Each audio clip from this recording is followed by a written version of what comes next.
नमस्कार, आपका स्वागत है मत्ती के 28वें अध्याय के चौथे दिन में। और मैं वापस से पद 19 से 20 पढ़ता हूं। और जैसे मैं पढ़ता हूं, उसे एक चीज पर ध्यान दीजिएगा जो यीशु ने हमें करने की आज्ञा दी है। इसलिए तुम जाओ, सब जातियों के लोगों को चेला बनाओ और उन्हें पिता और पुत्र और पवित्र आत्मा के नाम से बपतिस्मा दो, और उन्हें सब बातें जो मैंने तुम्हें आज्ञा दी हैं मानना सिखाओ। और देखो, मैं जगत के अंत तक सदा तुम्हारे संग हूं। हर प्रामाणिक अधिकार और वास्तविक विकास और पूर्ण आश्वासन के इस जीवन को जीने के बारे में हम बात कर रहे हैं। हमने कल प्रामाणिक अधिकार को देखा, सारा अधिकार मुझे दिया गया है। तो यहां वह कहता है, इसलिए वह वास्तविक विकास की बात करता है, हमारे जीवन में वास्तविक विकास और उसके शरीर मतलब चर्च का वास्तविक विकास। और यीशु हमें बताता है कि इसके लिए हमें क्या करना है। और फिर कल हम उस पूर्ण आश्वासन के बारे में बात करेंगे जिसे हम कर रहे हैं, जिसे हम कर सकते हैं। लेकिन विकास, वास्तविक विकास, आप इसे कैसे मापते हैं? क्या जितनी बार आप चर्च जाते हैं, या इस वर्ष आपने कितने बाइबल के अध्याय पढ़े हैं, या आपने कितने बाइबल के वचन आपने याद किए हैं? ये आपके विकास का प्रतिबिंब तो हो सकते हैं, लेकिन वास्तविक विकास उससे कहीं अधिक गहरा है। आप वास्तविक विकास को कभी माप नहीं सकते, लेकिन आप इसका वर्णन जरूर कर सकते हैं।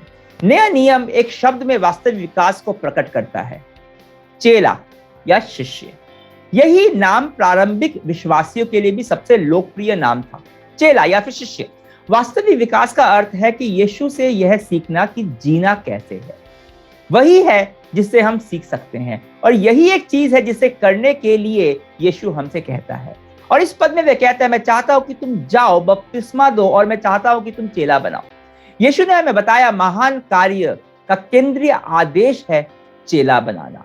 अब ऐसा करने में हमें जाना है, हमें बपतिस्मा देना है या शिक्षा देना है, लेकिन वे सभी शिष्य बनाने के अंत के साधन है। यदि आपको और मुझे यही आपको और मुझे करना है। इस महान आज्ञा का केंद्र आदेश जाना, गवाही देना या शिष्य नहीं है, शिष्य बनाना है। अब क्या गवाही देने में और चेला बनाने में कोई अंतर है? जी हाँ, चेला बनाने की दिशा में गवाही देना, साक्ष्य देना केवल एक कदम मात्र है। तो आज मैं इस पर ध्यान केंद्रित करना चाहता हूं कि अगर चेला या शिष्य बनाओ यह एक आदेश है, तो इसका अर्थ क्या है? क्योंकि इस शब्द को हम आजकल बहुत ज्यादा उपयोग नहीं करते। शिष्य या चेला क्या है? एक समय में हमारी संस्कृति में एक आम शब्द हुआ करता था, पर पाश्चात्य शिक्षा पद्धति में जो हम पे थोपी गई है, हमने इस शब्द का असली मतलब खो दिया है। तो चेला या शिष्य शब्द का मतलब क्या है? सबसे बढ़िया तरीका इसे समझने का है कि हम उसे समझे उन दिनों इस शब्द का क्या मतलब होता था जब यीशु ने इसे बोला था। लोगों के दिमाग में क्या तस्वीर आती होगी उस समय जब वो ये शब्द को सुनते होंगे। तो मैं चाहूंगा कि आप अपनी मन की आंखों से उन्हीं तस्वीरों को कुछ समय के लिए मेरे साथ देखें। मैं चाहता हूं कि आप 4 तस्वीरों की कल्पना करें जो मैं आपको दिखाना चाहता हूं, जिससे चेले या शिष्य शब्द का मतलब हमें पूरी तरह से समझ में आ जाए।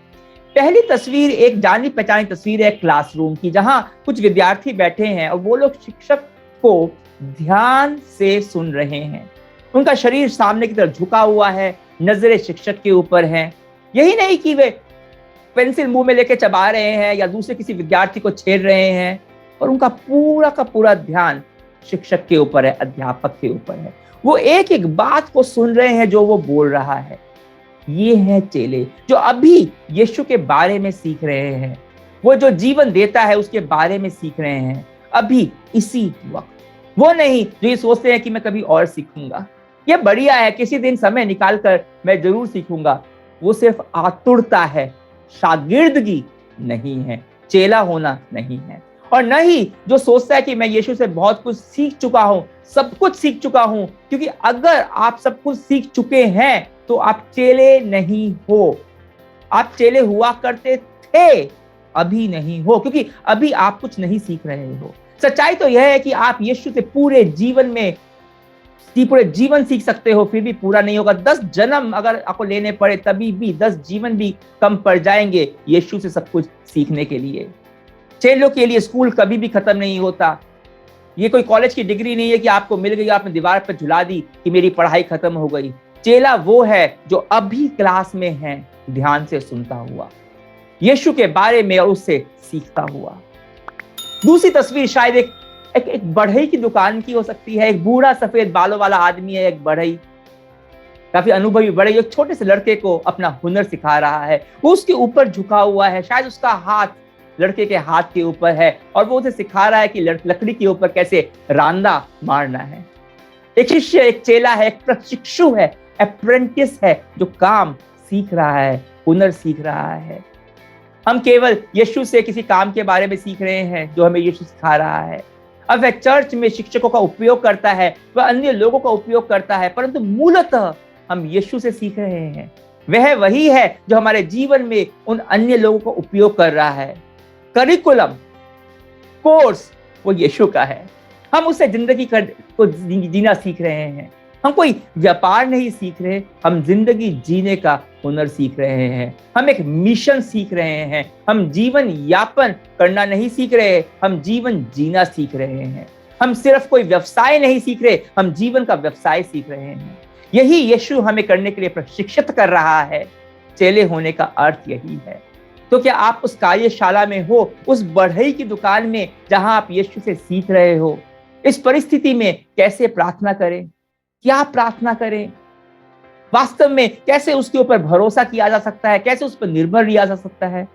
जब आप नहीं जानते कि क्या कहना है, तो यीशु हमें जीवन में सिखाता है कि हमें उस समय क्या कहना है। यीशु से जीवन सीखने का अर्थ यही है कि आप उसी कार्यशाला में रहो। और अगर आप बढ़ई की दुकान में उस छोटे लड़की की बात सोचते हैं, तो वो किसी भी काम को ठीक करने से पहले बहुत बार गलत करता है। प्रशिक्षु, अप्रेंटिस होने का मतलब यह नहीं है कि आप पहली बार में पूरी तरह से सही कर लोगे। यदि आप पहले से नहीं जानते कि इसे कैसे करना है, तो आपको प्रशिक्षु होने की आवश्यकता नहीं होगी। अगर आपको पहले से पता होता कैसे करना है, तो आपके यीशु के पास क्या करते हो? वापस लौटते हो, वापस जाते हो, प्रशिक्षु बने रहते हो। यीशु, मेरे को एक बार वापस सिखा, मैं वापस आया हूं, मुझे तेरी बुद्धि चाहिए, एक बार और सिखा, एक बार और। तीसरी तस्वीर, चेला या शिष्य होने का मतलब क्या होता है? कल्पना कीजिए, प्राचीन भारत या प्राचीन इजराइल, उन दिनों गुरु के चेले हुआ करते थे और वो उसके पीछे पीछे हर जगह जाते थे। यीशु के भी चेले उनके साथ हमेशा रहते थे, जहां वो जाते थे वहीं उनके चेले भी जाते थे। हमें अपने देश में यह तस्वीर आज भी देखने को मिलती है। कई साधुओं की टोली आपको देखने को मिल जाएगी, जिन्होंने संकल्प लिया होता है कि वो गुरु से सीखेंगे, उसके पीछे पीछे जाकर सीखेंगे। और सीखने का तरीका यही है कि गुरु का अनुसरण करो, उसके पीछे पीछे जाओ। हम सिर्फ एक क्लास में यीशु के बारे में नहीं सीख रहे हैं, एक कार्यशाला में यीशु से नहीं सीख रहे हैं। हम यीशु के पीछे पीछे चलकर उसको देखकर सीख रहे हैं। हम उसे यह नहीं कहते कि तू वहां चल जहां हम जा रहे हैं, हम वहां जाते हैं जहां पर वो जाता है। एक यीशु विश्वासी का जीवन यीशु को अनुसरण करना है, उसको अनुसरण करते हुए सीखना है, न कि कोई किताब पढ़कर। हाँ, बाइबल वो किताब है जो हमें सिखाती है कि यीशु का अनुसरण किस प्रकार से किया जाए। हम बाइबल का अनुसरण नहीं करते, हम यीशु मसीह का अनुसरण करते हैं। हमारे गुरु यीशु मसीह का अनुसरण करते हैं, हमारे प्रभु यीशु मसीह का अनुसरण करते हैं, हम उसके पीछे चलते हैं। और अनुसरण करने के बारे में कुछ है जो बहुत ही अधिक महत्वपूर्ण है, क्योंकि यह सक्रिय है। शिष्य बनने के लिए आपको कुछ करना होगा।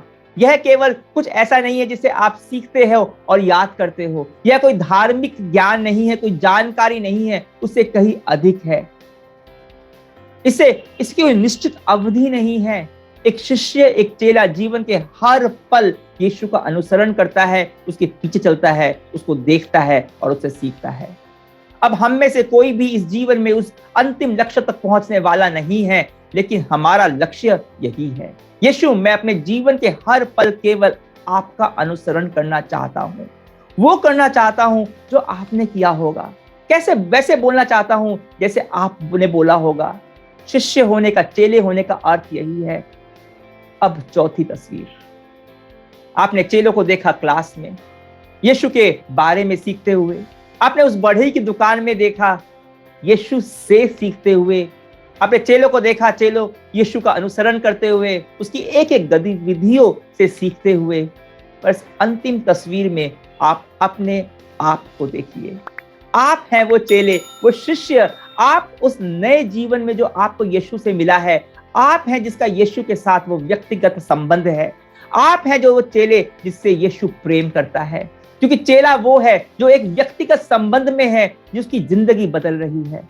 हम केवल यीशु के बारे में या यीशु से या यीशु के साथ या यीशु का अनुसरण करके नहीं सीखते हैं, आप यीशु की तरह बनना सीखते हैं, आप यीशु की तरह बनना सीख रहे हैं। चेला वो है जो यीशु के अनुग्रह में बढ़ रहा है और जिसका चरित्र यीशु की तरह बन रहा है। न केवल वह करना जो यीशु ने किया, बल्कि वो व्यक्ति बनना जो यीशु है। आप कभी भी ईश्वर नहीं बनने वाले हैं। हम यहाँ पर उसके बारे में बात नहीं कर रहे हैं। हम बात कर रहे हैं कि परमेश्वर ने पहले आपको अदन की वाटिका में अपने स्वरूप में बनाया था और यीशु फिर से आपको अपने स्वरूप में बना रहे हैं। आप यीशु की तरह बन रहे हैं। यीशु का शिष्य, उसका चेला कैसा दिखता है? वह बिल्कुल यीशु जैसा दिखता है। वह एक विद्यार्थी, एक शिक्षार्थी, एक प्रशिक्षु है, एक अनुयायी की तरह दिखता है, लेकिन अंत में वह यीशु के जैसा दिखता है। परमेश्वर चाहता है कि आप यीशु की तरह दिखें। तो सवाल यह है कि मैं आज यह कैसे कर सकता हूं? क्या मैं आज चेला हूं? क्या मैं आज शिष्य हूं? क्या मैं इस वक्त, इस पल में, क्या मैं यीशु का अनुसरण कर रहा हूं, उससे सीख रहा हूं, उसके जैसा बन रहा हूं? आइए मिलकर प्रार्थना करें। यीशु, तूने कहा कि हम जाएं और चेले बनाएं, पर चेले बनने से पहले तो जरूरी यह है कि हम खुद चेले बने। धन्यवाद करते हैं परमेश्वर की, तेरी पवित्र आत्मा के द्वारा तूने हमें आज बताया कि चेले होने का मतलब क्या है। क्या है चेले होने का मतलब? वो विद्यार्थी जो क्लास में तेरे बारे में सीखता हुआ, वो कार्यशाला में, वर्कशॉप के अंदर तेरे से सीखता हुआ जिंदगी को कैसे जीना है, सीखता हुआ तेरे को अनुसरण करते हुए, तेरी एक एक गतिविधियों को देखते हुए, तुझसे कैसे तू बात करता है, कैसे तू चलता है, तेरे को नकल करते हुए। और सबसे जरूरी ये है कि हम अंत में तेरे जैसे बने, तेरे जैसे बने। जिसलिए पिता परमेश्वर जब देखे तो वो हमें नहीं, हम तेरे को देखे हमारे अंदर, और वो तेरे से कहे, देख पुत्र, एक और पुत्र तेरे जैसा, एक और पुत्री तेरी जैसी। इसलिए तो इस दुनिया में आया था परमेश्वर, इसलिए तू हमें अपने स्वरूप में बना ले। हमने तेरी वो छवि जिसमें तूने हमें बनाया था, जो रूप तूने हमें दिया था, हमने कहीं अपने पापों की वजह से खो दिया है, पर तू चाहता है कि हम तेरी वापस उस छवि में बन जाएं। और उसका एकमात्र तरीका ये है कि हम तेरे चेले बने, परमेश्वर के चेले, प्रभु के चेले। धन्यवाद करते हैं परमेश्वर सिखाने के लिए कि चेला क्या होता है। और हम चाहते हैं कि आज इस पल से तेरे चेले बने, हर पल तेरे चेले बने रहें। सोते समय, जागते समय, हम जो कुछ भी कर रहे हैं, चाहे ऑफिस में जा रहे हैं, अपना काम कर रहे हैं, हम तेरे चेले बने रहें, तेरे से को देखते रहें, और जैसा तू हमें दिखाता है हम वैसा ही करें। यीशु मसीह के पवित्र नाम से प्रार्थना करते हैं, आमीन। आज हमने चेले होने के बारे में बात की। कल आखिरी दिन मत्ती के अध्ययन का हम बात करेंगे कि आप चेले बनाते कैसे हैं। तब तक के लिए आज्ञा दीजिए। परमेश्वर की महिमा हो।